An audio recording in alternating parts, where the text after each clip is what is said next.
ओम शांति। आज 5 फरवरी 2026 आज की साकार मुरली रंगीन बड़े बड़े अक्षरों में पढ़ें, सुने और मंथन करें।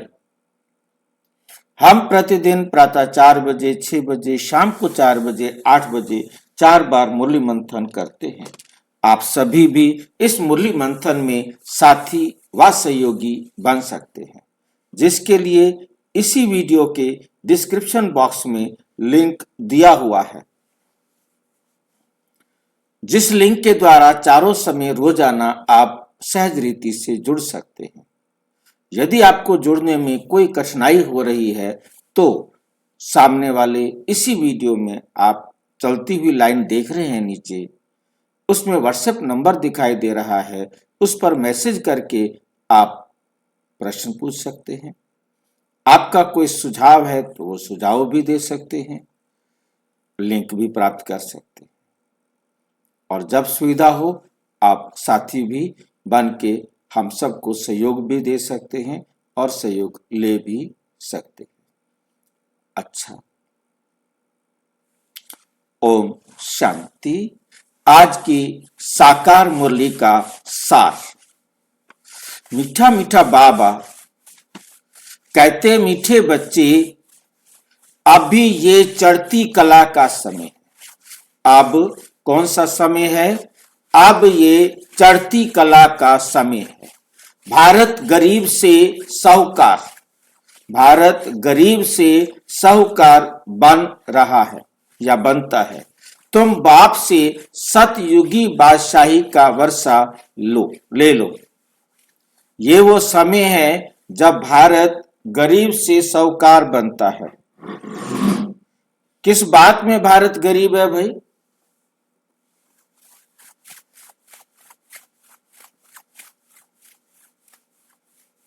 भारत किस बात में गरीब है? वैल्यूज में भी और धन दौलत में भी। मॉरल वैल्यूज में, क्योंकि बाबा इस धन दौलत को तो देखता ही नहीं, उसको तो ये संसार का कुछ भी दिखाई देता ही नहीं। उसके पास वो आंखें हैं ही नहीं जिससे वो हमारे शरीर को देखे या हमारी धन दौलत को देखे। बाबा सिर्फ देखते हैं हम आत्माएं कंगाल हो गई है, सारी दुनिया कंगाल हो गई है और वो कंगाल हुई है अपनी आत्मा की जो खजाना था उसको खो दिया है, जिसके कारण वो दुखी हो गई। तो अब भारत गरीब से साहूकार बनता है।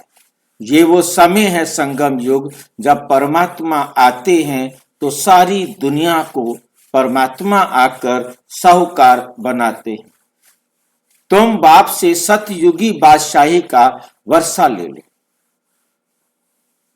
सतयुग की बादशाही किस आधार से मिलेगी? पैसे के आधार से तो हम समझ गए कि पैसे देखते नहीं, तो बादशाही क्या होगी सतयुग की? सतयुग की बादशाही क्या है? जितना लायक बनेंगे, जितना लायक बनेंगे। भाई जी जितना अकर्म का खाता बनाएंगे, जितना अकर्म का खाता बनाएंगे। स्व पर राज्य करना। क्या किस पर राज्य करना? स्व पर, अपनी कर्मेंद्रियों पर। स्व पर राज्य करेंगे, अपनी कर्म इंद्रियों पर राज्य करेंगे। मुझे फिर परेशानी हो जाती है कि मुझे ये बताओ कि स्व पर राज्य क्या होता है? स्व पर राज्य क्या होता है? मन बुद्धि संस्कार पर राज्य। अब हमने मन बुद्धि संस्कार पर राज्य कर लिया, इसमें क्या है? मन बुद्धि को हमने बाबा की श्रीमत पर चलाया, मन को, बुद्धि को और संस्कारों को बाबा की श्रीमत के अनुसार हमने बनाया। तो ये जो होता है, हमारे पास तख्त मिलता है, आपको बुद्ध भ्रिकुटी में बैठकर ही ये काम होगा। जब तक आप अपने आप को आत्मा समझेंगे नहीं, भ्रिकुटी में बैठेंगे नहीं, देह से न्यारे होंगे नहीं, तब तक आप मन बुद्धि संस्कार के राजा नहीं बन सकते। तो ये तख्त होता है हमारा, हम अपने तख्त पर बैठते हैं तब बादशाह बनते हैं। तो पहला तख्त है बादशाह बनने वाला कि हमें अपने भ्रिकुटी तख्त पर बैठना है। जब तक हम, क्योंकि राजा की वैल्यू, किसी की भी वैल्यू होती है जब वो कुर्सी पर बैठा हो। जब वो कुर्सी पर नहीं बैठा तो वो किस प्रकार का बादशाह है। आप कोई प्रिंसिपल हो, बेशक वो स्कूल का प्रिंसिपल हो, और वो यदि अपनी कुर्सी पर नहीं बैठा हुआ, वो कहीं भी खड़ा हो, कहीं भी बैठा हो, उसे कोई प्रिंसिपल नया आएगा स्कूल में, वो उसे प्रिंसिपल नहीं समझ सकता। यदि वो प्रिंसिपल की कुर्सी पर कोई भी बैठा है, वो उसी को समझेगा कि ये प्रिंसिपल है। ऐसे ही हम आत्मा भी जब अपनी भ्रिकुटी तख्त पर बैठे हैं, और खाली बैठने से कुछ नहीं होगा, जब हम अपने मन बुद्धि और संस्कार इन तीनों को बाबा की श्रीमत पर चला रहे हैं, तब हम बादशाह हैं, स्वयं के बादशाह। तब हम सिर्फ स्वयं के बादशाह हैं। स्वयं मीन्स आत्मा के बादशाह।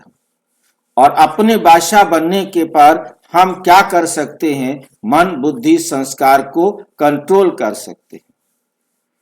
और उसके बाद दूसरा, जब हम अपना मन बुद्धि संस्कार को कंट्रोल करते हैं और अपनी कर्म इंद्रियों को कंट्रोल करते हैं बाबा की श्रीमत पर चलकर, तो हम बाबा के दिल तख्त पर बैठते हैं। दूसरा, हम बादशाह बनते हैं, बाबा के दिल तख्त पर बैठते हैं।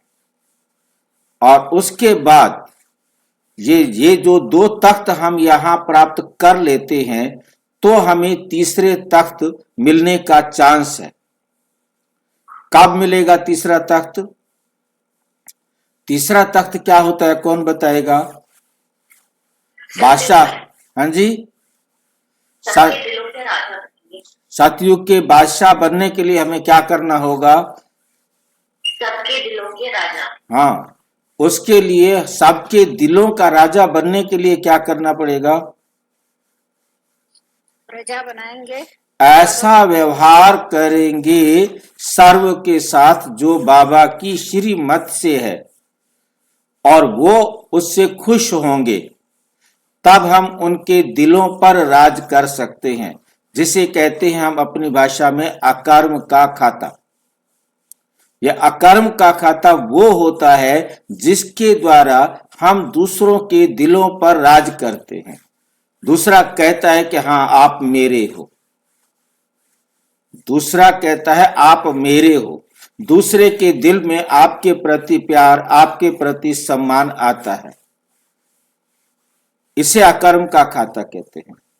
आत्मा समझ करके जब आप किसी भी आत्मा के साथ कर्म करेंगे, आत्मा समझ करके किसी के साथ भी कर्म करेंगे, तो अकर्म का खाता सिर्फ आत्मा समझ कर कह देना सरल लगता है, परंतु ये याद रखें उस आत्मा की उन्नति हो। उसके साथ ये ध्यान रखना है कि अकर्म के खाते में आत्मा समझकर किया गया कर्म ये बहुत हल्का हो जाता है। उसके साथ हमें एक शब्द और जोड़ना है कि उस आत्मा की उन्नति होनी चाहिए। यदि हमने आत्मा समझकर व्यवहार भी किया और उसकी आत्मा की उन्नति नहीं हुई, उसके शरीर का कोई सुख मिल गया, उसको प्यार तो वो करेगा, परंतु वो अकर्म के खाते से बाहर हो सकता है। ध्यान देना है इस बात को। उस आत्मा की उन्नति होना जरूरी है, उस आत्मा में सुधार आना जरूरी है। जब तक उस आत्मा में सुधार नहीं आया, तो हम उस आत्मा के दिल में सतयुगी स्थान नहीं बना सकते, सतयुगी स्थान नहीं बना सकते। आपने आत्मा समझ करके उसे कोई जिस्मानी सुख दे दिया, वे बच्चे हैं, आपने उनको जिस आत्मा समझ करके चलो भी उनके लिए जो भी खाना बनाया या जो भी सेवाएं दी, वे आत्मा समझ करके दी, और तो दी तो आत्मा समझकर, पर तो हुआ क्या उससे? उसका जिस्मानी विकास हुआ, जिस्मानी उसको खुशी मिली, वो आपके प्रति रिस्पेक्ट करता है, और तो वो रिस्पेक्ट आपकी यहाँ के लिए है, इस दुनिया के लिए है। आपने वो कार्मिक अकाउंट बराबर किया है, आपने उसके दिल में सतयुगी तख्त नहीं बनाया है, क्योंकि वो सतयुग में आने वाली आत्मा नहीं है।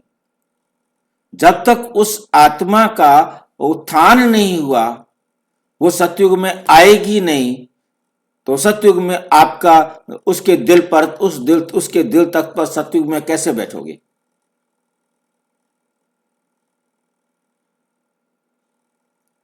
बात समझ में आ रही है कुछ? यहां तो दिल तक पर बैठेंगे। अब तो आपको मम्मी भी कहेगा, दीदी भी कहेगा, अंकल भी कहेगा, आंटी भी कहेगा, बड़े प्यार से आपका कहना भी मानेगा, परंतु उस आत्मा का रूहानी उत्थान नहीं हुआ तो सतयुग का तख्त आपके पास नहीं है। सतयुग में उसका दिल तख्त आपको कैसे मिलेगा?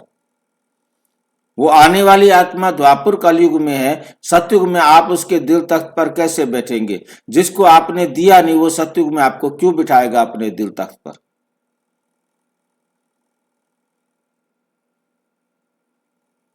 कुछ समझ में आया? हाँ जी भाई जी, आत्मा की उन्नति के लिए व्यवहार करना है। बताओ, इतनी खतरनाक पढ़ाई है। हम तो सोचे बैठे थे कि भी ठीक है, आत्मा समझ के हम व्यवहार कर देंगे उनको।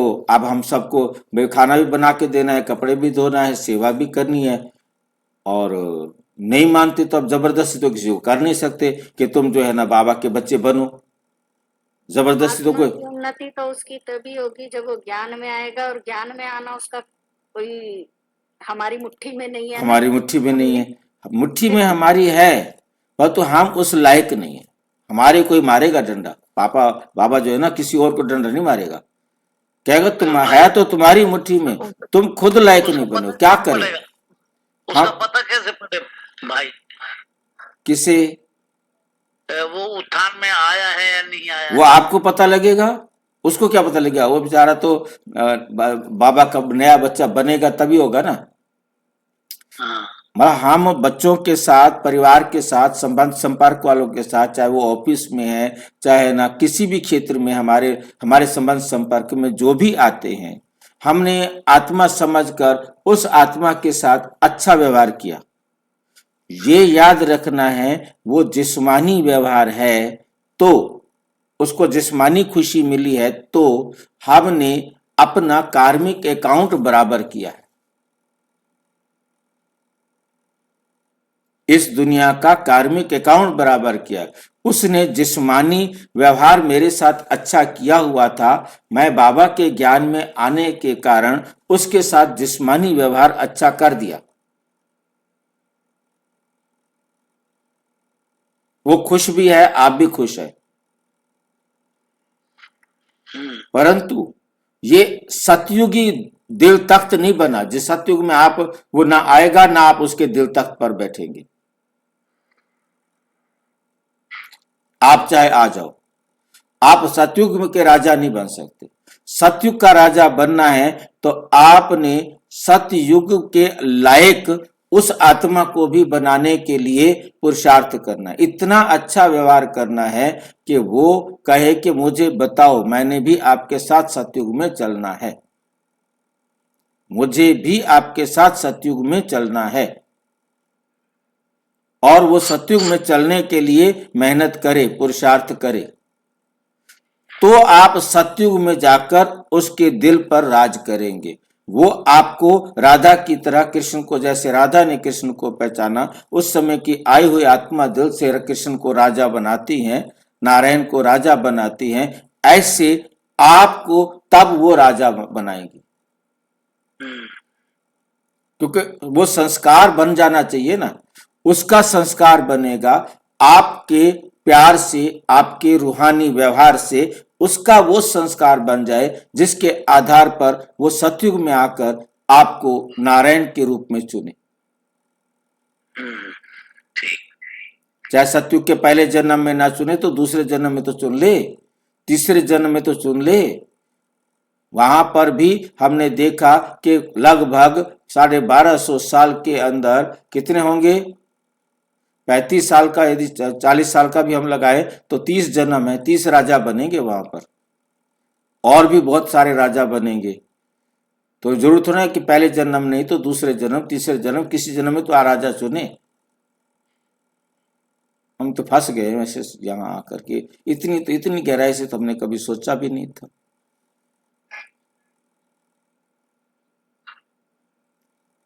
फंस नहीं गए हम अपने। हाँ जी, फंस गए। मैंने तो सोचा भी नहीं था ये कैसी कैसी बातें करते हैं बाबा। हाँ जी, बड़ी गहराई की बातें करिए बाबा ने। हाँ, अब हम करें क्या? नहीं फंस के भाई जी, हाँ। निकलने को भी तो मन नहीं कर रहा ना। वही मैं कह रहा हूँ, फंस गए मतलब। अब क्या करें, अब सुधरना पड़ेगा। अब सिर्फ एक ही इलाज है, इसको सुधर जाओ, और कोई इलाज नहीं है।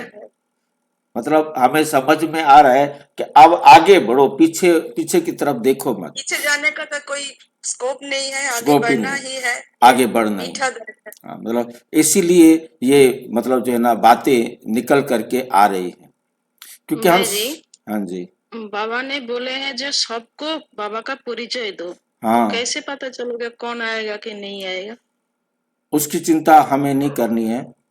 उसके लिए बाबा ने कहा टेंशन में मत आओ, आप अपनी अवस्था को अच्छे से अच्छा बनाते जाओ और अच्छे से अच्छा प्यार, बोला ऐसा रूहानी प्यार दो, बोला आपने जिस्मानी दिया उसको आप समझ लो ये अच्छा है, मैंने उनके साथ अच्छा व्यवहार किया है और वो खुश हो गए हैं और वो मेरे को धन्यवाद भी दे रहे थे, मेरे प्रति बहुत प्यार भी कर रहे थे।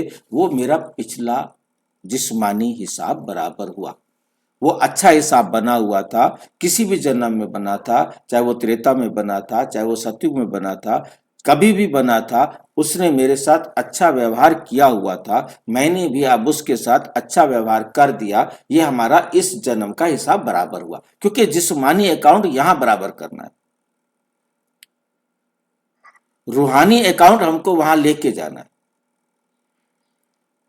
रूहानी अकाउंट के आधार पर हम सतयुग में उन आत्माओं के दिलों पर राज्य करेंगे जिन आत्माओं का आत्मिक उत्थान करने में हम सहयोगी बने होंगे।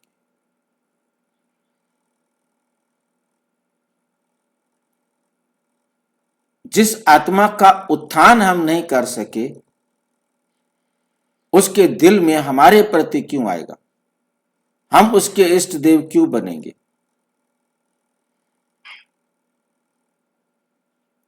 इष्ट देव तो वही बनेंगे ना जिन्होंने उनका उत्थान किया होगा,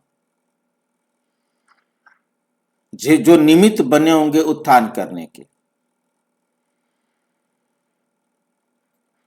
तो हमारे को सतयुग में उनका दिल तख्त चाहिए, तो सतयुग में उनका दिल हमारे प्रति सम्मान से भरा हुआ हो, वो तब होगा जब अब हम इतना सम्मान उनको देंगे कि वो सतयुग में हमको सम्मान देने के लिए आए। उसके लिए हमें ही पुरुषार्थ करना है, और हमारा पुरुषार्थ ये है कि हमारा हर वक्त बुद्धि में रहे कि हमने हर आत्मा को ईश्वरीय ज्ञान से संपन्न बनाना है।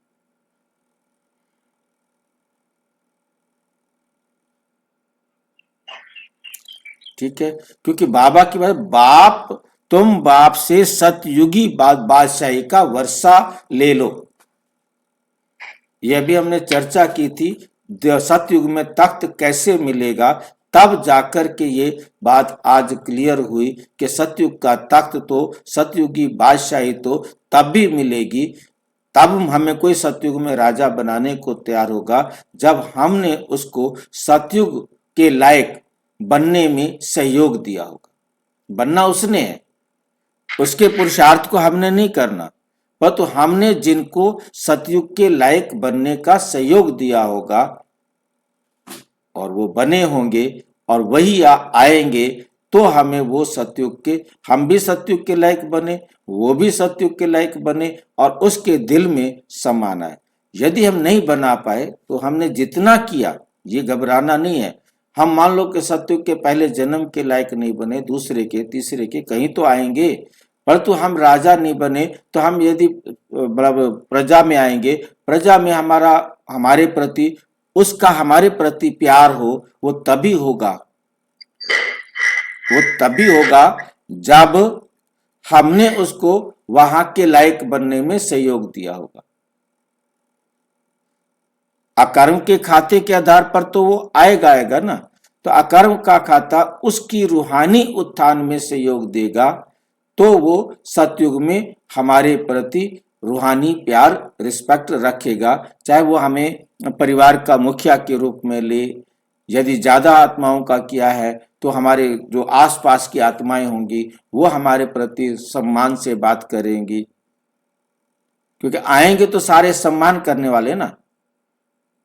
और तो हमारे साथ में वही संबंध संपर्क में आएंगे जिनको हमने उत्थान, सिर्फ राजा बनना नहीं, उसके बाद भी जितना जितना जिसने जिन जिन आत्माओं को सम्मान दिया होगा, उनके दिल में अपना प्यार बनाया होगा, तो वो उस प्यार को रिटर्न करने के निमित्त प्यार के आधार पर आपको अपना, चाहे परिवार का मुखिया, गली का मुखिया, अपने गांव का मुखिया के रूप में सम्मान आपके प्रति होगा। मतलब जितना आप करेंगे उतना आपको मिलेगा। टेंशन में नहीं आना कि इतना भारी काम दे दिया, अब हम कहाँ मरे, नहीं, कोई टेंशन नहीं लेनी है। बहुत ही सिंपल, बहुत ही सीधे, क्योंकि अब हम यदि टेंशन में होंगे तो हम उनको सतयुग के लायक क्या बनाएंगे। हमें अटेंशन देना है, इस बात पर अटेंशन देना है कि मेरे संबंध संपर्क में जो भी आत्मा आए, मैंने उसे चाहे मनसा, चाहे वाचा, चाहे कर्मणा उसकी सेवा करनी है कि वो आत्मा अपने उत्थान को कर सके। और इसके लिए यदि हम हद में अटके रहे तो हम नहीं कर पाएंगे। ये लाइन बहुत अच्छी तरह से याद रखनी है। ये सेवा बेहद वाले सोचने वाले कर सकते हैं, पर हमने मनसा सेवा करनी है तो बेहद की आत्माओं की करनी है। जिसने आना होगा आ जाएगा ना। मैं जरूरी है इनके पीछे चिपका रहा हूं कि ये मेरा पति है, ये मेरी पत्नी है, ये मेरी माँ है, ये सुनते नहीं और हम औरों की सेवा भी नहीं कर सकते। हम बेहद की सेवा में इन आत्माओं को भी उसी प्रकार से रखें और बेहद में सेवा करें। जिसने आना होगा वो आपके संकल्प को सुनेगा, कैच करेगा और वो आपके संपर्क में आएगा, उसका उत्थान होगा और वो रोजाना आपके संकल्पों को कैच करेगा। तो मनसा से बेहद की सेवा करने पर हम अपना फोकस करें, बेहद की आत्माओं को बाबा का संदेश अमृत वेले या जब भी जिसको सुविधा हो, हमारे लिए हर सारे समय अमृत वेले हैं। सुविधा का मतलब है जिस समय आप फ्रेश हो, आप बैठ सकते हो और उस समय मनसा सेवा से सारे विश्व की आत्माओं को बाप का परिचय देने का काम करे। और जो लेगा और वो फिर आपके प्रति सम्मान देने के लिए वहां पर उसके दिल में आपके प्रति सम्मान आएगा। हमें हद में नहीं, इनको भी उस जो अपना परिवार है वो भी तो उसमें आता है ना। हम यदि बेहद की सेवा के लिए भी उतना टाइम देना है, हद की सेवा के लिए भी उतना टाइम देना है। हद की सेवा में हमारी एक इच्छा रहती है जो हमारे लिए सबसे बड़ा हर्डल होता है। इसमें परिवर्तन तो आ नहीं रहा, मेरे को 1 महीना हो गया इनको साकाश देते देते, परिवर्तन तो आ नहीं रहा। तो हम अपने आप को चेक करके हम बेहद की सेवा भी नहीं कर सकते। हमने परिवर्तन देखने का काम नहीं करना, परिवर्तन को देखने का काम हमारा नहीं है। हमारा काम है निस्वार्थ होकर बेहद की आत्माओं को साकाश देना।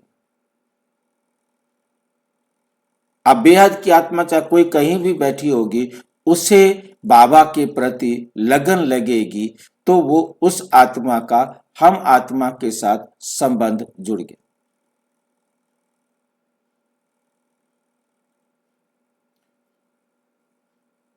मेरे ख्याल से विषय क्लियर हो गया होगा। कोई डाउट है तो किसी को पूछो।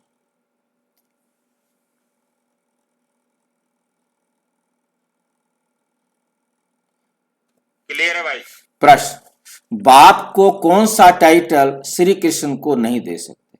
बाप का टाइटल है, अब वो टाइटल हम श्री कृष्ण को नहीं दे सकते, ऐसा कौन सा टाइटल है? उत्तर, बाप है गरीब निवास, श्री कृष्ण को ऐसे नहीं कहेंगे गरीब निवास, श्री कृष्ण को गरीब निवास नहीं कहेंगे, वे तो बहुत धनवान है, उनके राज्य में सब साहूकार है। कृष्ण जब आता है तब उसके राज्य में सब साहूकार होते हैं। कृष्ण कब आता है? कृष्ण जन्म कब लेता है? संगम में लेता है। कौन साहूकार होता है? सारे गरीब होते हैं, सारे कंगाल होते हैं। जो 16 कला पूरा करते हैं। हमने बाबा के ज्ञान की तरफ चले थोड़ा सा, तो हमें आज जो नई बात समझ में आ रही है। आप बाबा मुरली में कहते थे, मेरा जन्म सो कृष्ण का जन्म, मेरा जन्म शिव जयंती सो गीता जयंती, शिव जयंती सो कृष्ण जयंती, शिव जयंती तो आपकी जयंती, शिव जयंती सारी स्वर्ग की जयंती। कृष्ण का जन्म तो कई हो गए, एक कृष्ण का जन्म ये भी तो है ना। शिव बाबा की जयंती सो हमारी जयंती। अब शिवरात्रि आ रही है, शिव जयंती किसकी जयंती होती है? हमारी जयंती होती है ना। बाबा कहते हैं ना जी, आप अपना जन्मदिन मनाने आए हो कि मेरा जन्मदिन मनाने आए हो? आप आए हो मुझे मुबारक देने के लिए, मैं आया हूं तुम्हें मुबारक देने के लिए। उसके साथ स्वर्ग जयंती भी है। हाँ जी, उसके साथ स्वर्ग जयंती। हाँ, शब्द समझ में नहीं आया। स्वर्ग जयंती, स्वर्ग, हाँ, हमने पूरी लिस्ट बना रखी है। मैं उधर ज्यादा लिस्ट में नहीं जा रहा था। मैं कृष्ण पर फोकस कर रहा हूँ वापस, कि कृष्ण का जन्म तो कहता है मैं आता हूं तो कृष्ण का जन्म हो जाता है। मेरी जयंती तो कृष्ण की जयंती है, तो क्या कृष्ण का जन्म हो जाता है जब शिव बाबा आते हैं? तो हो जाता है। बीज पड़ गया तो हमें भी बाबा ने, जैसे ही हम बाबा के बच्चे बने, बाबा को हमने अपना बाबा एक्सेप्ट किया। बाबा कहता है मैं तब मानूंगा जब तू दूसरे को समझा के आएगा, उसी टाइम काम करके आओ, तब मैं मानूंगा। तो कृष्ण का जन्म उसी समय हो गया, चाहे उसका नाम कृष्ण नहीं था, वो ब्रह्मा के रूप में था। उस समय सारी दुनिया गरीब थी और उसने सबको पालना दी ब्रह्मा के रूप में। तब तो सतयुग में जाके उनके दिल का राजा बना। कृष्ण का जन्म बीज तो उसी टाइम पड़ गया ना, कि ब्रह्मा बाबा को जैसे ही अडॉप्ट किया शिव बाबा ने, कृष्ण का जन्म तो उसी समय हो गया। वो शिव जयंती है हमारी। और उसी समय ब्रह्मा बाबा ने क्या करना शुरू कर दिया? पालना करना शुरू कर दिया। पूरा संगम युग, चाहे उसने अपनी संपूर्णता को प्राप्त करके कृष्ण के रूप में जन्म भी ले लिया, तब भी आज की डेट में भी ब्रह्मा बाबा अव्यक्त सेवा में मुक्त नहीं हुआ। बेशक कृष्ण के रूप में जन्म ले लिया है, एडवांस पार्टी और एडवांस स्टेज की आत्माएं ब्रह्मा कुमार ही कहलाएंगी। इस समय के पुरुषार्थ के आधार पर सतयुग में राजा बनेगा। वही कृष्ण वाली आत्मा जब नारायण बनेगी, तब वो राजा की सीट पर बैठेगी। पुरुषार्थ इसी समय में किया जैसे हम पुरुषार्थ कर रहे हैं, जैसे ब्रह्मा बाबा पुरुषार्थ कर रहे हैं। वो जन्म कृष्ण का ये वंडरफुल जन्म है। गीता शिव जयंती सो कृष्ण जयंती, गीता शिव जयंती सो राधा जयंती। शिव जयंती सबकी जयंती है, जो शिव बाबा के पास आते गए। और ये जयंती हमारा पूरा संगम युग चलती रहती है। जो भी आत्मा जब बाबा का बच्चा बने, उस समय उसकी जयंती हो गई। हम कहते हैं जब शिव जयंती वाले दिन उनको खड़ा करते हैं, हाँ जी, जो पहली बार आज आए हैं, आज आपका भी जन्मदिन है, आ जाओ, आप पहले केक काटो हमारे साथ, क्योंकि आज आपका जन्मदिन है, नया जन्म है। और जो पुराने हैं वो केक काटने के लिए ना आए। उनका तो जन्म हो गया, उन्होंने केक काटना था, काट दिया पिछले जन्मों में। तो ये बात जो है ना, एक नई बात हमारे सामने समझ में आती है कि कृष्ण जयंती को बाबा ने कहा वो ये है, हमारी जयंती भी, कृष्ण जयंती भी यही है। कृष्ण ने भी इस समय पुरुषार्थ करके सबको दिया, और प्रत्यक्ष तब होता है जब परिवर्तन होता है। एक तरफ हाहाकार होगी और दूसरी तरफ जय जयकार होगी कि श्री कृष्ण का जन्म हो चुका। मतलब तब सबको पता लगेगा, और उनको पता लगेगा जो सत्युग वाली आत्माएं हैं कि हाँ, श्री कृष्ण का जन्म हो चुका है। अब वो श्री कृष्ण का जन्म हो चुका है, वो एक बात अलग है, वो थोड़ा गुह्य है कि वो 1 साल के लिए परम धाम जाती है, वापिस आती है, वो अपना नाम भूल जाते हैं सारे, अपना जो यहाँ की दुनिया का जो खेल था उसको भूल जाते हैं, और एक नया खेल, नई दुनिया जिसमें उनका आपस में कोई संबंध, कोई पहचान नहीं होती, नया युग शुरू होता है। और नया युग जो सतयुग शुरू होता है, वहां सबके दिलों का राजा नारायण के रूप में बनता है। उन्होंने वही आए जिनकी उन्होंने इस समय पालना की थी, और उन्होंने आके उनको अपना राजा चुना। आंख न जाने, मधुबन में या कहीं पे भी कोई इसीलिए मानने को तैयार नहीं होता। कहते हैं कि कृष्ण का जन्म होगा तो हाहाकार मच जाएगा। हाँ तो बिल्कुल, फिर अब जैसे आप कहते हैं कि कृष्ण का जन्म हो चुका है, तो वो कहते हैं नहीं हुआ है। अगर हुआ होता तो हाहाकार हो जाना चाहिए था। मतलब वो लाइन को नहीं समझ रहे ना, लाइन को समझ। तब सबको पता लगेगा कि कृष्ण का जन्म हो चुका है। मतलब ये लाइन को ध्यान नहीं देते, पता लगेगा। ये लाइन तो बहुत फिर अच्छी तरह है। अब लोगों को पता नहीं है। लोगों को पता लगना भी नहीं है। किनको पता लगना है कृष्ण के जन्म का? उनको पता लगेगा जो सतयुग में जाने वाली आत्मा है, एडवांस पार्टी और एडवांस स्टेज की आत्मा को। जो सतयुग में जाने वाली आत्मा नहीं है, उनको कैसे पता लगेगा? हमें कैसे पता लगेगा?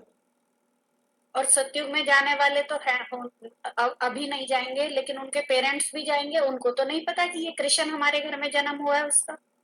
अरे भाई, जब उनके शरीर छोड़ने का समय होगा ना, हाँ, वो शरीर छोड़ेंगे, ठीक है नहीं? साक्षात्कार होगा। उनको समझ में आएगा कि यही हमारा बेटा ही कृष्ण था, पर तो उनको सेकंड में भूल जाएगा। उनको भी भूल जाएगा जिनको पता लगेगा सतयुग में जाने वाली आत्माएं हैं। सिर्फ उन जिनके घर उसने जन्म लिया है, उनके पेरेंट्स जो एडवांस स्टेज की पार्टी की आत्माएं हैं, और जो एडवांस स्टेज की आत्माएं हैं, उनको दिखाई देगा अच्छा विनाश, इसका मतलब कृष्ण का जन्म हो गया। और उन आत्माओं को समझ में आएगा, परंतु वो कुछ कर तो नहीं सकते ना। लास्ट सेकंड में वो कृष्ण के साथ होंगे ना, बाकियों को थोड़ा झिंडोरा पीटेगा कि हाँ जी ढोल बजाओ, बताओ, हाँ कृष्ण है। उनको क्या बताना? जिन्होंने जो बिछड़ रहे हैं, वो लास्ट सेकंड से पहले कुछ समय होगा ना कि वो आत्माएं उस सुरक्षित महल की तरफ जाएंगी। बाबा ने इशारा दिया कि उनको लास्ट में उनकी बुद्धि की जो लाइन है वो क्लियर होगी, और उनको पता लगेगा कि इधर चले जाओ, और वो उधर चले जाएंगे और सुरक्षित हो जाएंगे, और बाकी कोई नहीं जा सकेगा। उनके पेरेंट्स नहीं जा सकेंगे, परंतु उनके पेरेंट्स को लास्ट एक्शन पर ये तो समझ में आ जाएगा कि ये वो हैं जो वहां जा रहे हैं, परंतु वो कुछ कर नहीं सकते। तब कुछ हो भी नहीं सकता। मतलब उनको पता लगेगा, बस बाकियों का पता लगा के क्या करना है? जिन्होंने सतयुग में आना नहीं, जिन्होंने पहले जन्म में आना नहीं, उनको पता लग के भी करेगा तो क्या करेगा?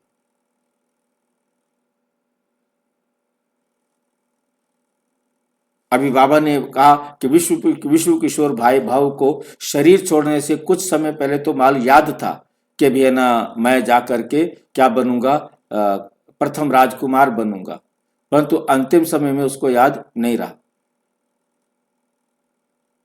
समझ रहे हैं बात को? क्योंकि लास्ट में वो भी भूल गया। मतलब जो उसका कार्मिक अकाउंट उसने बराबर करना है। मतलब रमेश भाई से उसने बताया, परंतु मुरली में ये लाइन पढ़ करके मुझे बड़ी वंडर लगी कि देखो कितनी कमाल की बात है। मम्मा को याद है, बाबा को याद है, बाबा फिर भी मम्मा के लिए कहता है कि उठ के आएगी, सारे बाबा की याद में चलो, ये आएगी, मेरे से पहले थोड़ा जा सकते हैं। ये पता है बाबा को, उससे पहले बाबा ने दादी को बता दिया। ये सारे जो है ना खेल को बड़ा गुह्य है। तो मेन बात हमें समझनी है कि ये बात भी हमें समझ में आई कि कृष्ण आकर के कृष्ण के रूप में वो किसी को पता ही नहीं चलता कि उसने देना है। अब जब वो कृष्ण के रूप में था तब तो उसका किसी प्रकार से राजा वाली बात भी नहीं, कृष्ण तो राजा भी नहीं बनता, वो तो राजकुमार है, बच्चा है। और जब बड़ा होगा, जब सतयुग में आएगा, तब वो आत्माएं उनको दिल तख्त देंगी, दिल से राजा स्वीकार करेंगी। ठीक है, किसी को कुछ कहना है तो बताओ। जी ठीक है। कृष्ण का जन्म, कृष्ण का कई रूप है। अब जो जो कृष्ण का रूप आज बाबा दे रहे हैं वो कृष्ण का पहला रूप अलग है, और सतयुग वाले को भी कृष्ण कह रहे हैं, नारायण को कृष्ण, क्योंकि राजा बनेगा तो सारे साहूकार होंगे ना। जैसे कृष्ण के रूप में संगम पर जन्म दिया तो उस समय सारी दुनिया कंगाल है। इस समय कृष्ण ने संगम पर जन्म ले भी लिया, परंतु जन्म तो ले लिया, अब ये 25 साल 30 साल जो भी टाइम का है, वो उस टाइम पर वो जो है जो सेवा कर रहा है वो अभी तक सेवा में लगा हुआ है। और उसके बाद जब आएगा, सतयुग में जब आएगा, तब वो नारायण के रूप में कृष्ण वाली आत्मा उस समय कुछ नहीं कर सकती। उस समय का जिक्र कर रहे हैं बाबा यहाँ पर। उस समय कृष्ण की आत्मा जो है सारे साहूकार हैं, सारे सुखी हैं, किसी को कोई दुख है नहीं, तब वो ज्ञान नहीं देगा। परंतु यहाँ तो आखिरी सांस तक शिव बाबा को भी फुर्सत नहीं है, ब्रह्मा बाबा को भी फुर्सत नहीं है, और ब्रह्मा कुमार ब्रह्मा कुमारियों को भी फुर्सत नहीं है। आखिरी श्वास तक हम सेवाएं कर सकते।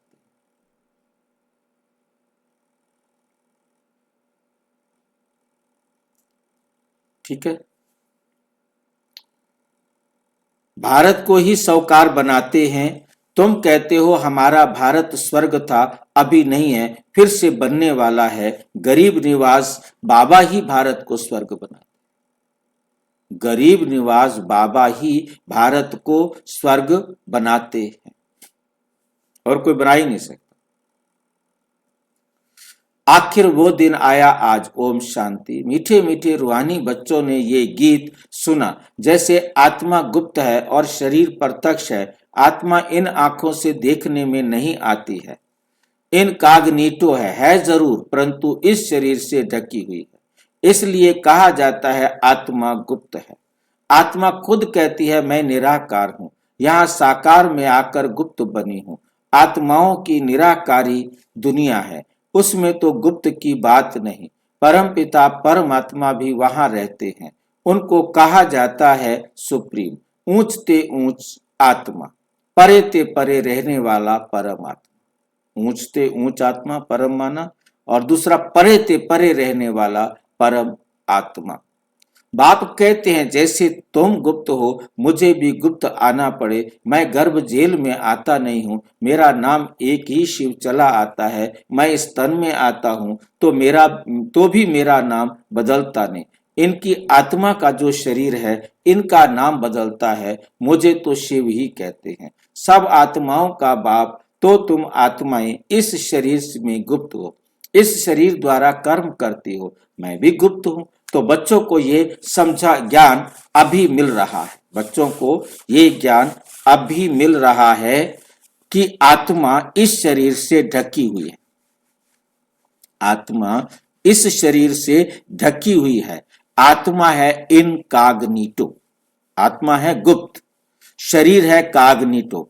इनकॉग्निटो का मतलब है अव्यक्त, अव्यक्त माना अशरीरी, और शरीर है कॉग्निटो। शरीर को कहा जाता है व्यक्त। मैं भी हूं अशरीरी, बाप इनकॉग्निटो इस शरीर द्वारा सुनाते हैं। तुम भी इनकॉग्निटो हो, शरीर द्वारा सुनते हो। तुम जानते हो बाबा आया हुआ है भारत को फिर से गरीब से साहूकार बनाने के लिए। तुम कहेंगे हमारा भारत, हर एक अपने स्टेट के लिए कहेंगे हमारा गुजरात, हमारा राजस्थान, हमारा हमारा कहने से उसमें मोह रहता है, हमारा हमारा कहने से उसमें मोह रहता है। हमारा भारत गरीब है, ये सभी मानते हैं, परंतु उन्हें ये पता नहीं कि हमारा भारत साहूकार कब था, कैसे था। तुम बच्चों को बहुत नशा है, हमारा भारत तो बहुत साहूकार था, दुख की बात नहीं थी। सतयुग में दूसरा कोई धर्म नहीं था, एक ही देवी देवता धर्म था, ये किसी को पता नहीं। ये जो वर्ल्ड की हिस्ट्री ज्योग्राफी है, ये कोई नहीं जानते। अभी तुम अच्छी रीति समझते हो। हमारा भारत बहुत साहूकार था, हमारा भारत बहुत साहूकार था, अभी बहुत गरीब है। अब फिर बाप आए हैं साहूकार बनाने। भारत सतयुग में बहुत साहूकार था, अभी बहुत गरीब है। अब फिर बाप आए हैं साहूकार बनाने। भारत सतयुग में बहुत साहूकार था, जबकि देवी देवताओं का राज्य था। फिर वह राज्य कहाँ चला गया, ये कोई भी नहीं जानते। इस बात को दुनिया में कोई भी नहीं जानते। जो सतयुग में इतना अच्छा श्रेष्ठ राज्य था, वो कहाँ चला गया, वो स्वर्ग कहाँ चला गया, कोई भी नहीं जानते। ऋषि मुनि आदि भी कहते थे कि हम रचता और रचना को नहीं जानते। उन्होंने बड़ा क्लियर लिखा, हम नहीं जानते ये दुनिया कब चली, कैसे चली। बाप कहते हैं सतयुग में भी देवी देवताओं को रचता और रचना के आदि मध्य अंत का ज्ञान नहीं था।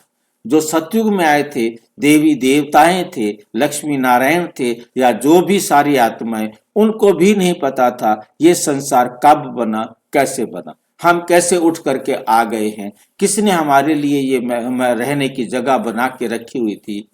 जो भी महल बनाए हुए थे वो कैसे बनाए थे, उनको भी नहीं पता। हम कैसे उठ के आए हैं, उनको ये कुछ नहीं पता। बस उनको ये पता है हम आ गए हैं।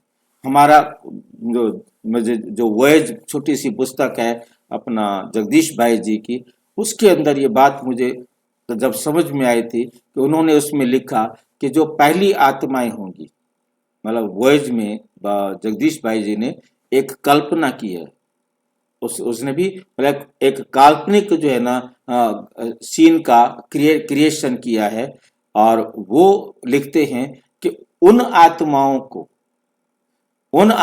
को ऐसा लगेगा कि हमारा नीचे कॉस्ट्यूम है। उनको पहले संकल्प यही आएगा, हमारा नीचे शरीर है, हमने उसे पहनकर खेलना है, पाठ बजाना है। बस उनको ये संकल्प आता है, और वो परम धाम से इसी संकल्प के साथ बाहर निकलते हैं और नीचे अपने शरीर को पहन लेते हैं। दूसरा उन्होंने लिखा, वो आत्माओं को लगता है, जो दूसरी आत्माएं आती हैं बाद में, क्योंकि ये पहला स्टेप था आने का, जो जिनके शरीर यहाँ पर है। अब जिनके शरीर यहाँ पर नहीं है, उनको क्या संकल्प आता है, उनको आता है कि हमें कोई नीचे बुला रहा है, हमें कोई नीचे बुला रहा है, हमें नीचे जाना चाहिए। उनको अपने शरीर का नहीं था, उनको संकल्प शरीर का नहीं आता, क्योंकि उनका शरीर तो नीचे है ही नहीं। उनको कोई बुला रहा है विशेष, जो आत्माएं गर्भ धारण करेंगे तो वो अपने लिए, तो उनको जिनके लिए गर्भ धारण हो रहा है, तीसरे महीने में उस आत्मा को प्रवेश कर रहा है उसमें, तो उसको एक किस्म का उसको मैसेज जाएगा, यहाँ की आत्माओं के द्वारा एक मैसेज उनको क्लिक होगा, उनको लगेगा कि नीचे हमें कोई बुला रहा है, हम नीचे चलें। और वो नीचे आते हैं और अपने माँ के गर्भ में प्रवेश करते हैं। ये जगदीश भाई जी की जो कल्पना है, मतलब एक अनुमान है। बाकी इस प्रकार के जो शब्द है मैंने किसी मुरली में नहीं पढ़ा जो बाबा ने ऐसा कहा हो। ये जगदीश भाई की वही बहुत छोटी सी पुस्तक है, 5 रुपए की, थे नहीं, बहुत छोटी सी पुस्तक है और अंग्रेजी की है। और मेरे को बहुत ये बात जो है ना समझ में आई कि ऊपर से आने का कारण क्या होगा, उनको क्या संकल्प आएगा आने का। तो ये जगदीश भाई का जो है ना सोच है। मुरली में मेरे को, हाँ जी, भाई जी फिर इस सोच को सच माने। देखो, गलत मानने से कोई गलत तो है ही नहीं, वो गलत तो नहीं है ना। आप कह रहे मुरली में तो आया नहीं, बाबा ने तो कहा नहीं ऐसा कुछ। भाई जो चीज मैं, देखिए मैं आपको ये तो नहीं बता सकता ना, मुझे को मुरली में मिलता तो मैं कहता मुरली में मिला। जो चीज मुझे मुरली में नहीं मिली, जो जगदीश भाई ने कही, पर तो मुझे लगता है, देखो संकल्प तो आया ना, कोई ऊपर से क्या संकल्प आएगा ये एक इमेजिनेशन है, बाबा ने नहीं बताया। अब जैसे बहुत सारी बातें हम मंथन करने से निकाल रहे हैं ना, तो ये जगदीश भाई जी का मंथन है कि उनको हम ये समझे कि उनको संकल्प आया।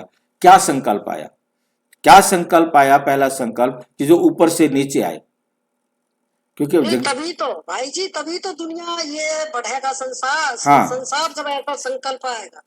संकल्प ये तो बाबा ने कहा कि संकल्प आएगा और वो उस दुनिया से नीचे, पर तो क्या संकल्प आएगा ये नहीं बताया बाबा ने। संकल्प तो आएगा, ये तो कहा है बाबा ने कि आपको संकल्प आएगा और परम धाम से नीचे।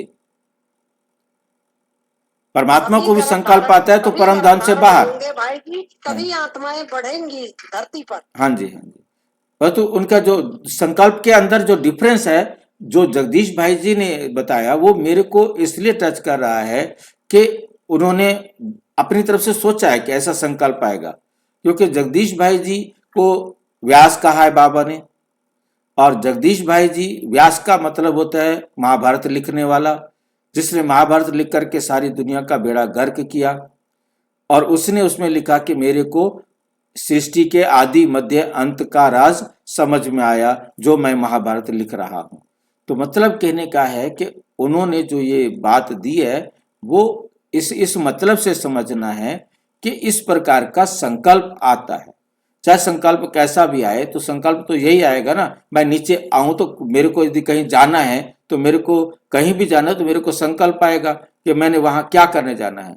भी आज मैंने वहां प्रोग्राम में जाना है, तो मेरे को संकल्प आएगा ना कि मैंने वहां जाकर प्रोग्राम में क्या करना है। तो बिना संकल्प के मैंने वहां जाकर के भंडारी में पैसे देने हैं, मैंने वहां जाकर के भाषण करना है, मैंने वहां जाकर के इस प्रकार की सेवा करनी है, मैंने वहां जाकर इस, हर एक को अपने अपने प्रकार का संकल्प तो आएगा ना। जिस संकल्प के साथ वो प्रोग्राम में आएगा, कुछ ऐसे भी आएंगे हमें बुला के गए हैं सत्संग में, हमें वहां सत्संग में जाना है। अब उन्हें हर एक का संकल्प अलग अलग होगा। तो ये डिफरेंस जो मुझे दिखाई दिया कि उन्होंने इस डिफरेंस को दिखाया कि जो पहली पहली आत्माएं आएंगी उनको ये संकल्प आएगा कि नीचे हमारा शरीर है। दूसरी जो आत्माएं आएंगी उनके पास, उनको ऐसा लगेगा कि नीचे हमें कोई बुला रहा है, क्योंकि कोई और आत्मा है वो बुला रहे हैं कि आओ, तो इसलिए वो वहां से आएंगे। आकर के उन्होंने तो गर्भ में प्रवेश करना है, उन्होंने अपने शरीर में प्रवेश करना है। मतलब संकल्प का डिफरेंस जो है ना, ये बड़ा महत्वपूर्ण है। तो उसका सत्य है भाई हाँ, जी, नहीं मतलब जो चीज मतलब लॉजिक समझना है, बाकी इसमें कोई ऐसी बात नहीं। क्योंकि मैंने ये लाइनें बाबा के मुरली में अब तक मैंने कहीं नहीं पढ़ी, परंतु वॉयज के अंदर, इसलिए वॉयज बहुत अंग्रेजी की छोटी सी पुस्तिका है, और वो जो है ना उसके अंदर उन्होंने लिखा है, अवेलेबल है मार्कुस वहां पर मधुबन में। भाई जी क्या किताब का नाम बोले प्लीज? वॉयज माना यात्रा, वॉयज YOYO, वॉयज जो है ना यात्रा वाला। तो अच्छा, देवी देवताओं का रखो रचता और रचना के आदि मध्य अंत का ज्ञान है। मतलब ये सतयुग में जो नारायण आएंगे उनको भी ये मालूम नहीं होगा, और द्वापर में जो धर्म शास्त्र लिखने वाले हैं उनको भी ये मालूम नहीं होगा कि ये संसार किसने रचा, कैसे रचा। ये सिर्फ संगम पर ही परमात्मा आकर हमें बताते हैं तो हमें मालूम होता है। ये बातें हमें सतयुग में भी मालूम नहीं होती, त्रेता में भी, द्वापर में भी, कलयुग में भी। मतलब ये बात हमें जो आज बाबा समझाना चाह रहा है वो हमें समझ में आनी चाहिए। अगर उन्हों को भी ये ज्ञान हो कि हम सीढ़ी उतरते कलयुग में चले जाएंगे, सतयुग वालों को ये पता लग जाए कि अब हम गिरते जाएंगे, तो बादशाही का सुख भी ना रहे। उनके जो सतयुग की जो बादशाही है, उस सतयुग का जो सुख है वो उसको नहीं मिलेगा। जैसे किसी प्रिंसिपल को पता लग जाएगा कि अगले दिन तू जो है ना वाइस प्रिंसिपल बन जाएगा, फिर तुम टीचर बन जाओगे, और फिर तुम जो है ना पीएन बन जाओगे, और फिर तुम, अब उसको बेचारे को यही लग गया कि मैंने अब प्रिंसिपल से वाइस प्रिंसिपल बनना है, ऊपर से नीचे की तरफ गिरना है, तो उसको प्रिंसिपल वाली कुर्सी भी अच्छी नहीं लगेगी, दुखी हो जाएगा। इसलिए किसी को पता नहीं होता, चिंता लग जाए। अभी तुमको चिंता लगी हुई है कि हम सतो प्रधान थे, फिर हम सतो प्रधान से कैसे कैसे बने। अब हम आत्माएं जो निराकारी दुनिया में रहती थी, वहां से फिर वो कैसे सुख धाम में आए, क्योंकि हम सतो प्रधान थे, अब हम तमो प्रधान बन गए हैं। अब हम क्या करें, पुरुषार्थ, कितना पुरुषार्थ करें कि हमें सतयुग में सतो प्रधान बनना है। पुरुषार्थ करने के लिए हमें रोजाना कितनी बाबा गाइड करता है, और कितना हम करेंगे वो हम प्राप्त करेंगे। वहां से फिर कैसे सुख धाम में आए। पहले हम आत्माएं निराकारी दुनिया में रहती थी, परम धाम में रहती थी, फिर वहां से कैसे आए, ये भी ज्ञान है। अब हम अभी चढ़ती कला में हैं। ये 84 जन्मों की सीढ़ी है। ड्रामा अनुसार हर एक एक्टर नंबरवार अपने अपने समय पर आकर पार्ट बजाएंगे। अब तुम बच्चे जानते हो गरीब निवास किसको कहा जाता है, ये दुनिया नहीं जानती। गीत गीत में भी सुना, आखिर वे दिन आया आज, जिस दिन का रास्ता तकते थे सब भक्त। भगवान कब आकर हम भक्तों को इस भक्ति मार्ग से छुड़ाए सदगति में ले जाएंगे, ये अभी समझा है। बाबा फिर से आ गया है इस शरीर में। शिव जयंती भी मनाते हैं तो जरूर आते हैं, ऐसे भी नहीं कहेंगे मैं श्री कृष्ण के तन में आता हूं। नहीं, बाप कहते हैं श्री कृष्ण की आत्मा ने 84 जन्म लिए हैं। कितने जन्म लिए? 84 जन्म लिए हैं। उनके बहुत जन्मों के अंत का ये अंतिम जन्म है जो पहले नंबर में था। वे अब अंत में है तत्त्वम। ऐसे ही तुम्हारा भी आखिरी जन्म है। मैं तो आता हूं साधारण तन में, तुमको आकर बतलाता हूं तुमने कैसे 84 जन्म भोगे हैं। सरदार लोग भी समझते हैं एक ओंकार परम पिता परमात्मा बाप है, वे बरोबर मनुष्य से देवता बनाने वाला है। तो क्यों नहीं हम भी देवता बने। जो देवता बने होंगे वे एकदम चटक पड़ेंगे, वो जल्दी से इसको पकड़ लेंगे ज्ञान को। चटक पड़ना माना पकड़ लेना, वो एकदम इस ज्ञान को पकड़ लेंगे। देवी देवता धर्म का तो एक भी अपने को समझते नहीं। कोई भी अपने आप को, जो दुनिया में है, कोई भी अपने आप को देवी देवता धर्म का समझते नहीं। और धर्मों की हिस्ट्री बहुत है, बाकी धर्मों की जो हिस्ट्री है वो बहुत छोटी है। इतिहास दुनिया वालों का बहुत छोटा है। कोई की 500 वर्ष की, गुरु नानक की जैसे 500 वर्ष की है इतिहास, कोई का 1250 वर्ष का है। तुम्हारी हिस्ट्री 5000 वर्ष की, तुम्हारा इतिहास जो है वो 5000 साल का है। देवता धर्म वाले ही स्वर्ग में आएंगे। धर्म तो आते ही बाद में, बाकी सारे धर्म द्वापर के बाद ही आते हैं। देवी देवता धर्म वाले भी अब और धर्म में कन्वर्ट हो गए हैं, जो दूसरे दूसरे धर्मों में कन्वर्ट हो गए हैं। ड्रामा अनुसार फिर भी ऐसे कन्वर्ट हो जाएंगे, फिर अपने अपने धर्म में लौट कर आएंगे। बाप समझाते हैं बच्चे, तुम तो विश्व के मालिक बनने वाले हो। तुम भी समझते हो बाबा स्वर्ग की स्थापना करने वाला है, तो हम क्यों नहीं स्वर्ग में होंगे। बाप से हम वर्षा जरूर लेंगे। तो इससे सिद्ध होता है कि यह हमारे धर्म का है। जो नहीं होगा वह आएगा ही नहीं, वो इस ज्ञान को सुनेगा ही नहीं। जिसने सतयुग में आना नहीं, वो अपना टाइम पे आएगा ज्ञान सुनने के लिए। सारे एक ही साथ तो नहीं आ सकते ना। कहेंगे प्राय धर्म में क्यों जाए। तुम बच्चे जानते हो सतयुग नई दुनिया में देवताओं को बहुत सुख थे, सोने के महल थे। सोमनाथ के मंदिर में कितना सोना था, ऐसा कोई दूसरा धर्म होता ही नहीं। सोमनाथ मंदिर जैसा इतना भारी मंदिर कोई होगा नहीं। बहुत हीरे जवाहरात थे, बुद्ध आदि के कोई हीरे जवाहरातों के महल थोड़े ही होंगे। तुम बच्चों को जिस बाप ने इतना ऊंच बनाया है, उनकी तुमने कितनी इज्जत रखी है। इज्जत रखी जाती है ना, समझते हैं अच्छा कर्म करके गए हैं। अभी तुम जानते हो सबसे अच्छे कर्म पतित पावन बाप ही करके जाते हैं। तुम्हारी आत्मा कहती है सबसे उत्तम सेवा बेहद का बाप आकर करते हैं। हमको रंक से राव, बैगर से प्रिंस बना देते हैं। जो भारत को स्वर्ग बनाते हैं उनकी कभी इज्जत कोई नहीं रखते। तुम जानते हो ऊंचते ऊंच मंदिर गाया हुआ है जिसको लूट कर ले गए। लक्ष्मी नारायण के मंदिर को कभी भी कोई ने लूटा नहीं है। सोमनाथ के मंदिर को लूटा है। सोमनाथ के मंदिर को लूटा है। भक्ति मार्ग में भी बहुत धनवान होते हैं। लक्ष्मी नारायण के मंदिर को किसने नहीं लूटा? सोमनाथ के मंदिर को लूटा।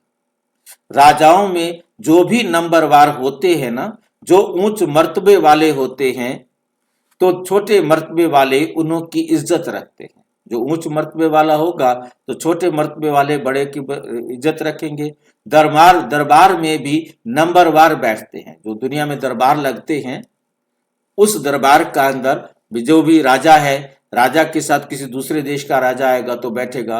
राजा के बाद मंत्री की कुर्सी होगी, छोटे मंत्री की, छोटे आगे आगे, इसी प्रकार से पोजीशन वाइज बिठाया जाएगा ना।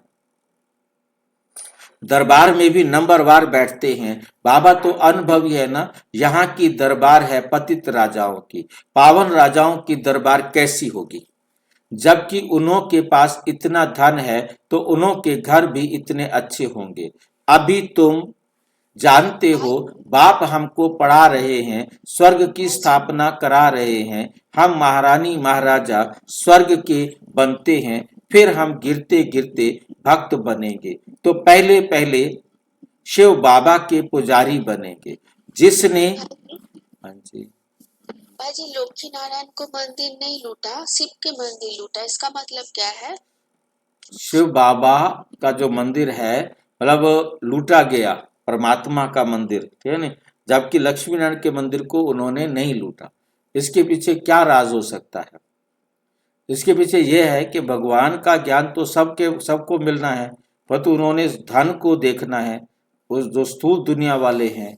बाकी ऐसा तो कोई मेरे को राज नहीं समझ देता कि बेना क्यों लूटा गया लक्ष्मी नारायण के। हालांकि मैं जब आप पूछ रहे होते इससे पहले मेरे बीच में चल रहा था कि क्या लक्ष्मी नारायण के मंदिर को नहीं लूटा गया। अभी हमें जितने भी मैं आपके मेरे दिमाग में जो आ रहा है, लक्ष्मी नारायण का मंदिर इसलिए नहीं लूटा गया क्योंकि जब तक लक्ष्मी नारायण का मंदिर बना ही नहीं था। नहीं बहन जी, बने हुए मंदिर शिव, वो बात ठीक है। भक्ति जब भक्ति शुरू, वो बात आपकी ठीक है। जब भक्ति शुरू हुई उस समय मतलब केवल शिव का मंदिर सबसे पहले बना, और फिर उसके बाद जो है ना कृष्ण का मंदिर बना, फिर लक्ष्मण का मंदिर बना, फिर राम का मंदिर बना, फिर दूसरे देवी देवताओं का मंदिर बना। सीढ़ी के चित्र में स्टेप बाय स्टेप सारा समझाया हुआ। तो यही सीन मेरे बुद्धि में चल रहा था। तो मैं देख रहा था कि जब हमारे देश में मुगल आए, उन्होंने आके लूटा, और उन्होंने लूटा जो पहले वाले मुगल थे, उन्होंने पहले सबसे पहले वो आकर के हमारे शिव मंदिर को लूटा। तो उसके बाद भी ये जो मुगल बाद में आए, उन्होंने हमारे जितने भी भारत के अंदर मंदिर बने हुए थे, उन सब मंदिरों को खत्म करके उसकी जगह पर उन्होंने अपनी दरगाहें बनाई, अपनी ये बनाई, क्या बोलते हैं, मस्जिदें बनाई। चाहे वो कृष्ण के मंदिर को लूटा हो, तोड़ा हो, तो चाहे ना इसको तोड़ा हो, क्या बोलते हैं, राम मंदिर को तोड़ा हो, और भी बहुत सारे मंदिर, ज्ञानवापी मंदिर, मतलब मेरे सामने सारे मंदिर घूम रहे थे। जब आप मेरे से प्रश्न पूछते हैं, उससे पहले मेरी बुद्धि के अंदर ये सारा घूम रहा था कि बाबा ने क्यों कहा। परंतु मैं उस टाइम ये देख रहा था कि उसके अलावा भी मंदिरों को लूटा, परंतु क्यों नहीं किया। अब ये बाबा ने जो बताना था वो बता दिया। अब इसके पीछे क्यों नहीं लूटा गया, क्योंकि धन वहां पर ज्यादा था। हाँ भाई जी, धर्म का बोलबाला ज्यादा हो गया ना उस टाइम। उस टाइम धन ज्यादा था, अब इनके पास धन नहीं था, तो इन्होंने जो है ना क्या किया, इनको तोड़ दिया, इनको तोड़कर इनके ऊपर मंदिर बना दिए। क्योंकि जहाँ धन होगा लूटा तो वहां जाएगा ना। मतलब कहने का मतलब द्वापुर में जब आत्माएं आई तो जो शिव का मंदिर बनाया गया राजा विक्रमादित्य के द्वारा। तो राजा विक्रमादित्य बाबा ने कहा शिव ब्रह्मा बाबा ही आकर के बनता है, और ये आकर के सबसे पहला मंदिर यही बनाता है। क्योंकि सबसे पहला पुजारी, सबसे पहला पूज्य ये था, तो सबसे पहला पुजारी भी यही बनता है। तो सबसे पहला पुजारी बना तो इसने मंदिर बनाया, तो इसने उसमें अथाह धन, जितना भी धन लगा सकता होगा, धन तो यहीं पड़ा है, पैदा हुआ होगा तो पैदा हुआ तो जो भी धन था उसको इसने लगा दिया, निमित्त बना उस धन को लगाने के, परंतु उनका काम था लूटने का, उन्होंने लूटा। लूटा तो वही जाता है जहाँ होता है, जहाँ नहीं हो तो उसको क्या लूटेंगे। अब इन मंदिरों में थोड़ा थोड़ा है तो वो थोड़ा थोड़ा उन्होंने लूटा, बाकी उन्होंने मंदिरों को क्या बना दिया, मस्जिद बना दिया। लेकिन भाई जी क्वेश्चन तो यही खड़ा होता है कि सिर्फ एक शिव के मंदिर में ही दौलत लगी हुई थी और किसी मंदिर में नहीं लगी हुई थी। ऐसा है कि लगी होगी, लूटा होगा। अब ये भी बाबा ने एक मुरली में कहा है कि केवल एक मंदिर नहीं था, ये भी बाबा ने अलग दूसरी मुरलियों में ये कहा हुआ है, क्योंकि मेरे सामने सारा निकलता हुआ आ रहा है कि बाकी मंदिर जो है ना, और भी बहुत सारे मंदिर थे। अब जिक्र तो एक का किया है ना, अब एक मुरली में एक का जिक्र किया, उस मुरली में ये भी जिक्र किया है केवल एक शिव का मंदिर नहीं था, और भी बहुत साहूकारों ने, बाकी उनमें धन कम होगा या जितना भी होगा, जितना होगा तो उन्होंने उनको लूटा, उन मंदिरों को भी लूटा, केवल एक शिव मंदिर को नहीं लूटा। परंतु तो आज की मुरली में केवल शिव मंदिर बताया और लक्ष्मी नारायण को डिनाई किया। तो जहां पर जो जिनको जहां पैसा मिलता है लूटने वाला काम ड्रामा अनुसार उनको करना है।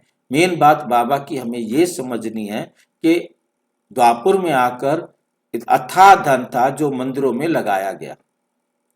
मंदिर चाहे कोणार्क का मंदिर है या दूसरे मंदिर हैं, वो कितने ऊंचे ऊंचे बने हुए, इतना ज्यादा पैसा उनके ऊपर खर्च किया गया है, तो वहां पर भी तो धन है ना। मतलब वो बात ठीक है कि वो द्वापुर में शुरू में नहीं बना और लास्ट में बाद में तो बने ना।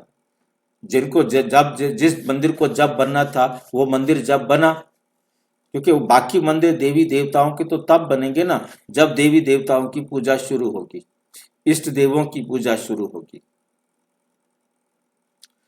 वो हमको बहुत साहूकार बनाते हैं। अभी भारत कितना गरीब है, मतलब उस समय यही बात बताना चाहते हैं कि उस समय धन बहुत था, इतना धन था जिन्होंने आकर के मंदिरों को लूटा, क्योंकि धन मंदिरों में। और बाबा ने एक मुरली में ये भी कहा कि जिन्होंने मंदिरों में इतना धन लगाया होगा उनके अपने महलों में कम होगा क्या। बाबा ने एक मुरली में ये भी कहा कि उनके पास अपने महलों में भी तो धन ज्यादा होगा ना। जिन्होंने मंदिर में इतना लगा दिया तो उनके अपने महल में नहीं लगा होगा क्या। हाँ जी। ठीक है, ये भी बाबा ने मुरली में कहा। तो मेन जो मकसद ये भी तो है ना कि द्वापर में जिससे भक्ति शुरू हुई तो स्मृति 2500 साल की तो पुरानी थी ना, तो उससे थोड़ी थोड़ी स्मृति तो रहती है ना। हाँ, वो स्मृति तो रहती है, परंतु वो स्मृति ये थी कि उसके लिए तो उन्होंने कह दिया कि वो स्वर्ग था।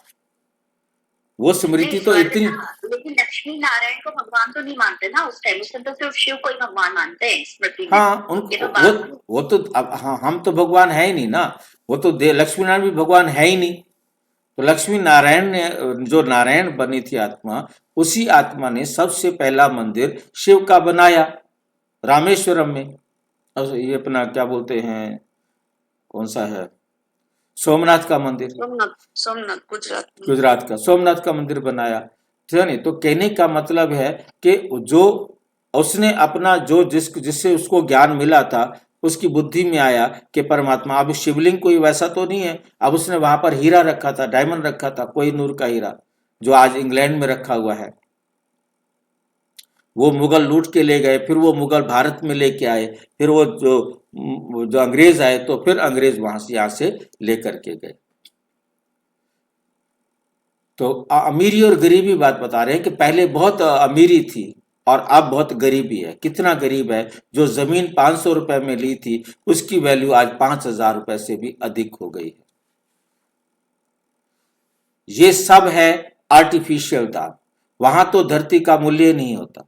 जिसका जितना चाहे धरती को ले लेवे। ढेर के ढेर जमीन पड़ी होगी, मीठी नदियों पर तुम्हारे महल होंगे। मनुष्य बहुत थोड़े होंगे, प्रकृति दासी होगी। फल फूल बहुत अच्छे मिलते रहते हैं। अभी तो कितनी मेहनत करनी पड़ती है तो भी अन्न नहीं मिलता है। मनुष्य बहुत भूख प्यास में मरते हैं। तो गीत सुनने में से तुम्हारे रोमांच खड़े हो जाने चाहिए। गरीब बाप को गरीब निवाज कहते हैं। गरीब निवाज का अर्थ समझा ना। किसको सौकार बनाते हैं? जरूर जहां आएगा उनको सौकार बनाएंगे ना। तुम बच्चे जानते हो हमको पावन से पतित बनने में 5000 वर्ष लगते हैं। अभी फिर फट से हम क्या बनेंगे? बाबा से पतित से पावन बनाते हैं। फट से बाबा आकर पतित से पावन बनाते हैं, ऊंचते ऊंच बनाते हैं। 1 सेकंड में जीवन मुक्ति मिल जाती है। कहते हैं बाबा हम आपको बाप कहते बच्चे, तुम विश्व का मालिक हो। बच्चा पैदा हुआ और वारिस बना, कितनी खुशी होती है। बच्ची को देख चेहरा उतर जाता है। लड़की पैदा हुई है, ऐसे होता है जैसे मर गए हो। कितना हम सीन को बाबा दिखा रहे हैं कि लड़की पैदा हो गई तो चेहरा ही उतर जाता है, जैसे बस दुखी हो जाते हैं। यहाँ तो सभी आत्माएं बच्चे हैं। अभी पता पड़ा है कि हम 5000 वर्ष पहले स्वर्ग के मालिक थे। बाबा ने ऐसा बनाया था। शिव जयंती भी मनाते हैं, परंतु ये नहीं जानते कि वो कब आया था। लक्ष्मी नारायण का राज्य था, ये भी कोई नहीं जानते। जयंती मनाते हैं, सिर्फ लिंग के बड़े बड़े मंदिर बनाते हैं, परंतु वो कैसे आया, क्या आकर किया, कुछ भी नहीं जानते। इसको कहा जाता है ब्लाइंड फेथ, अंधश्रद्धा। उनको ये पता ही नहीं कि हमारा धर्म कौन सा है, कब स्थापन हुआ। और धर्म वालों को पता है बुद्ध कब आया, तिथि तारीख भी है। शिव बाबा की, लक्ष्मी नारायण की कोई तिथि तारीख नहीं है। 5000 वर्ष की बात को लाखों वर्ष लिख दिया है। 5000 की साल की बात को लाखों वर्ष लिख दिया है। लाखों वर्ष की बात किसको याद आ सकेगी? भारत में देवी देवता धर्म कब था ये समझते नहीं। दुनिया वाले ये बात समझते नहीं है। लाखों वर्ष का के हिसाब से तो भारत की आबादी सबसे बड़ी होनी चाहिए। अब 5000 साल के अंदर सोचो, मतलब पूरी दुनिया की आबादी लगभग 9 अरब हो गई है। अब सोचो यदि ये लाखों वर्ष हो तो कितनी आबादी हो जाए। अभी देखो 50-50, 100-100 मंजिल मकान बना रहे हैं, और यदि समय ज्यादा लगे तो जनसंख्या तो एक ऐसा विस्फोट होगा कि जिसको रहने के लिए जगह क्या होगी, बहुत मुश्किल हो जाएगी। जो देश दुनिया को इनवाइट करते थे, हमारे पास आके रहो, हमारी धरती हमारे पास पड़ी है, आ जाओ। ऑस्ट्रेलिया वाले कहते थे हमारे पास आ जाओ, कनाडा वाले कहते थे हमारे पास आ जाओ, सब बुलाते थे आ जाओ आ जाओ आ जाओ। और आज सारे कहते निकल जाओ यहां से अब तुम। खासकर जो मुसलमानों ने वहां जाकर आतंक फैलाया हुआ है, हर देश के अंदर मुसलमानों ने आतंक फैलाया हुआ है लव जिहाद का। पूरे वर्ल्ड में आज पूरा वर्ल्ड जो है ना इन मुसलमानों के खिलाफ हो रहा है। तो भारत की आबादी सबसे बड़ी होनी चाहिए, भारत की जमीन भी सबसे बड़ी होनी चाहिए। लाखों वर्ष में कितने मनुष्य पैदा होते हैं, बेशुमार मनुष्य हो जाए, इतने बेशुमार मतलब जिसकी गिनती नहीं कर सकते, अनगिनत मनुष्य हो जाए। बेशुमार उर्दू का शब्द है जिसका हिंदी में अर्थ है अनगिनत मनुष्य हो जाए तो क्या होगा, और ही कीमत हो। मतलब ये सब बातें बाप बैठ समझाते। मनुष्य सुनते हैं तो कहते हैं ये बातें तो कभी नहीं सुनी, ना कोई शास्त्र में पढ़ी हैं, ये वंडरफुल बातें हैं। अभी तुम बच्चों को बुद्धि में सारे चक्र का नॉलेज है। ये बहुत जन्मों के अंत के अंत में अब पतित आत्मा है। जो सतो प्रधान था सो अब तमो प्रधान है, फिर सतो प्रधान बनना है। तुम आत्माओं को अब शिक्षा मिल रही है। आत्मा कानों द्वारा सुनती है तो शरीर झूलता है, क्योंकि आत्मा सुनती है ना। बरोबर हम आत्माएं 84 जन्म लेती हैं। 84 जन्म में 84 माँ बाप जरूर मिले होंगे। ये भी हिसाब है ना। बुद्धि में आता है हम 84 जन्म लेते हैं, फिर कम जन्म वाले भी होंगे। ऐसे थोड़े ही सब 84 जन्म लेंगे। बाप बैठ समझाते हैं शास्त्रों में क्या क्या लिख दिया है। तुम्हारे लिए तो फिर भी 84 जन्म कहते हैं, मेरे लिए तो अनगिनत बेशुमार जन्म कह देते हैं। कण कण में पत्थर भीतर में ठोक दिया है। बस जिधर देखता हूं तू ही तू है। कृष्ण ही कृष्ण है। मथुरा वृंदावन में ऐसे कहते रहते हैं, कृष्ण ही सर्वव्यापी है। राधे पंथी वाले फिर कहेंगे राधे राधे। तुम भी राधे हम भी राधे, शाम मिला दे। तो एक बाप ही बरोबर गरीब निवाज है। भारत जो सबसे साहूकार था अभी सबसे गरीब बना है। मतलब अमीर और गरीब वाली बात को समझाने के लिए ही बाबा ने कहा कि शिव के मंदिर में अथाह धन था, उसको लूटा। बाकी मंदिर लेट बने, उनमें उतना धन नहीं रहा होगा जिसको लूटे। भारत में ही आना पड़े, ये बना बनाया ड्रामा है, इसमें जरा भी फर्क नहीं हो सकता। ड्रामा जो शूट हुआ वे हूबहू रिपीट होगा, इसमें पाई का भी फर्क नहीं हो सकता। एक पाई का भी फर्क नहीं हो सकता। ड्रामा का भी पता होना चाहिए ना। ड्रामा माना ड्रामा, वे होते हैं हद के ड्रामा और ये है बेहद का ड्रामा। हद का ड्रामा और बेहद के ड्रामा का अंतर हमें समझना है। उसमें थोड़े से हद की आत्माएं पार्ट बजाती हैं और हद का थोड़े समय का होता है। परंतु ये बेहद का ड्रामा है तो ये भी 5000 साल का, ये भी कोई बड़ा समय नहीं है, परंतु इसमें बेहद की आत्माएं पार्ट बजाती हैं। ध्यान रखना है, मेरी बात को समझ रहे हैं। उस हद के ड्रामा में पार्ट प्ले करने वाले 100, 200, 500 होंगे, 1000 होंगे। कोई बहुत बड़ा महाभारत का भी सीन बनाया हो, चलो 1000 लोगों को काम दे दिया होगा, लगा दिया होगा। किसी का चाहे छोटा सा भी पार्ट हो, सैनिक के रूप में कहीं खड़े होने का भी पार्ट हो, परंतु इसमें तो सारी आत्माएं पार्ट करती हैं। इसमें सारा यूनिवर्स जो है, सारे ग्रह उपग्रह सब इसके अंदर एक्टिंग करते हैं। हर एक का रोल है, हर एक अपना अपना रोल प्ले करता है। इसमें कोई भी चीज ऐसी नहीं बचती, कोई भी तत्व, कोई भी आत्मा इस वर्ल्ड ड्रामा के बाहर नहीं है। जो कुछ भी है वो सारा कुछ वर्ल्ड ड्रामा में है। वर्ल्ड केवल पृथ्वी का वर्ल्ड नहीं है, ये वर्ल्ड ब्रह्मांड है जिसमें पूरा यूनिवर्स आ जाता है। पूरा यूनिवर्स की आत्माएं हो, चाहे कहीं हो या ना हो, परंतु जो कुछ भी यूनिवर्स में है वो सब कुछ इस 5000 साल के ड्रामा में आता है। इसलिए इसको बेहद का ड्रामा कहा जाता है। ये पृथ्वी का ड्रामा नहीं है।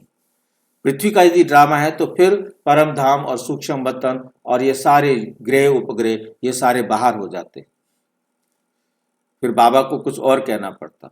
तो इस बेहद के ड्रामा के आदि मध्य अंत को कोई नहीं जानते, तो गरीब निवाज निराकार भगवान को ही मानेंगे, श्री कृष्ण को नहीं मानेंगे। श्री कृष्ण तो धनवान सतयुग का प्रिंस बनते हैं।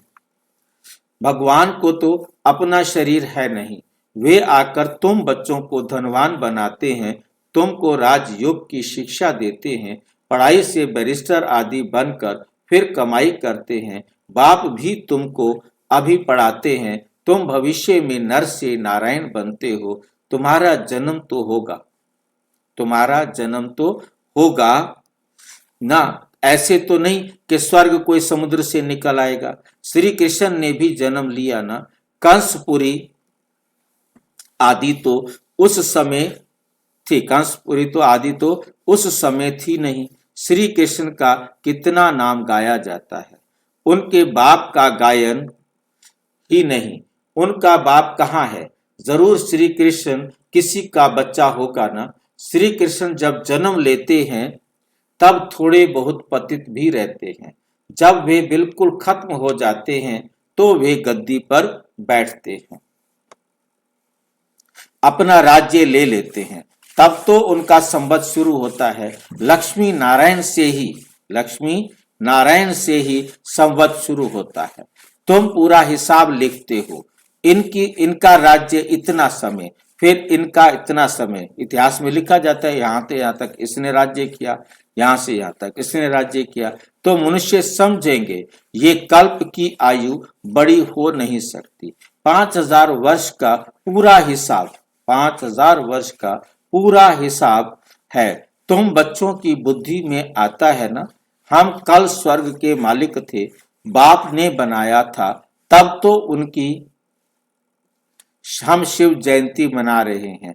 तुम सबको जानते हो, क्राइस्ट, गुरु नानक आदि फिर कब आएंगे, ये तुमको नॉलेज है। वर्ल्ड की हिस्ट्री, ज्योग्राफी हूबहू रिपीट होती है।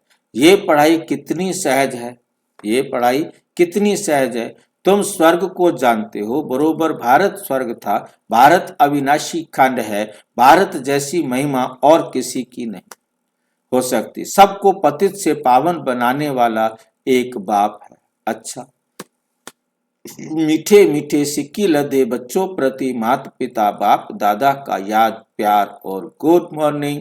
रूहानी बाप की रूहानी बच्चों को नमस्ते। हम रूहानी बच्चों की रूहानी बाप दादा को नमस्ते नमस्ते नमस्ते।